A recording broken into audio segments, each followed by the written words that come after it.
Today I'm going to talk about the 5 philosophical arguments people use to prove God's existence. Hello everyone, welcome to Theology 101. In the previous video I talked about why general revelation is not enough.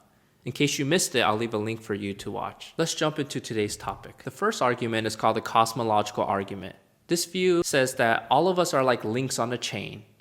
We're all dependent on something else for our existence. We only exist because of our parents, and they only exist because of their parents, and so forth. But if you keep going back far enough, you'll realize at some point there has to be an uncaused cause. There has to be something that wasn't created but brought everything else into creation. This is where people will call God the uncaused cause. Now, the main objection to this argument is that some people say that the universe never came into existence but always existed. So they will say that the universe will be the uncaused cause by which everything else came into existence. The second argument, called the teleological argument, otherwise known as the intelligent design argument. This view says that if you look at nature and creation as a whole, you'll realize that there are some things that are very complex. It is difficult to say that random chance brought about all these different types of animals or the ocean or the stars in the sky. Instead, it seems like there's a design to these animals or organisms that will point to a designer.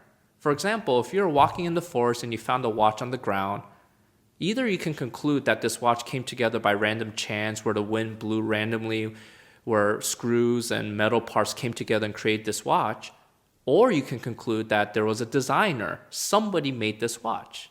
In the same way, when you look at creation and nature itself, you'll realize that there are a lot of things that are more complex than a watch. Either you can conclude that this came about by random chance or that there is a designer who put all of these things together. Now, the main objection to this argument is that some people say that what we consider to be a design is actually just a result of millions of years of adaptation. See, over time, the things that weren't necessary for survival eventually died off, and the things that were necessary for survival remained. After millions of years of adaptation, we are left with the final result that looks like clean design. But in reality, it is not a design, but it's just a result of trial and error and change over time. The third argument for God's existence is called the ontological argument. This was popularized by St. Anselm in the 11th century, and is an argument that comes from rational deduction rather than one's personal experience. In other words, if you just use logical deduction, this view says that you will come to the conclusion that God must exist. For example, by definition, God must be perfect.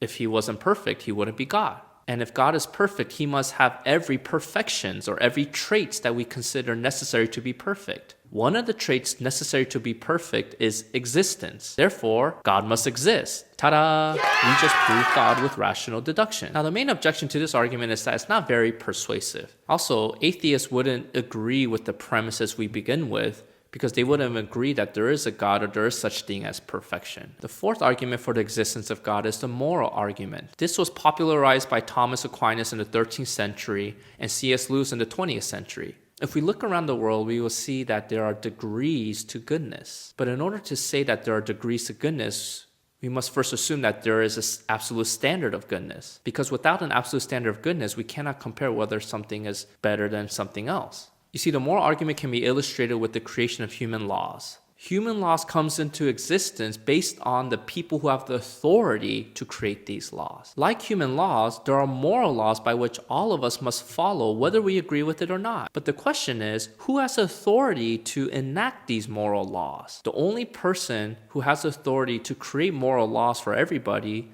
is a person who has the absolute standard of goodness, namely God. Now, the objection to this view is that some people don't believe that there is such thing as an absolute standard of goodness, and if a person thinks morality is relative, then this argument doesn't hold much weight for them. The fifth and final argument for God's existence is what we call the wager argument. This is also known as Pascal's wager. Pascal said that there's no way to prove God's existence by logic alone. However, by using logic, one can determine the different scenarios or results that would happen if you believe in God or if you don't believe in God. And based on logic, there's only one rational decision, and that is to believe in God. Here, let me spell it out for you. Let's say you wager that God exists, but let's say you're wrong, that there is no such thing as God. What did you lose? Well, you lost nothing. But let's say you're right. What if God does exist? What did you gain? Well, you gain everything. And so by wagering that God exists, you have nothing to lose but everything to gain. Now let's flip this. Let's say you wager that God doesn't exist. And let's say you're right that there is no God. What did you gain? Well, you gained nothing. But let's say you're wrong and that God does exist. What did you lose? Well, you lost everything. And so by wagering that God doesn't exist, you have nothing to gain but everything to lose. That's why the only rational decision is to say that God exists. Now, the objection to this argument is that not everyone agrees with Pascal's assumption. Some people would say that by believing in God, one can lose a lot of things. You can lose relationships, you could lose status, you could lose happiness, and there are even martyrs who lose their lives because they believe in God. So to claim that there is nothing to lose by believing in God, especially if there is no God, is a false assumption. Today I've gone over the 5 arguments people use to argue for the existence of God. I've also pointed out the objections people have with each of these arguments.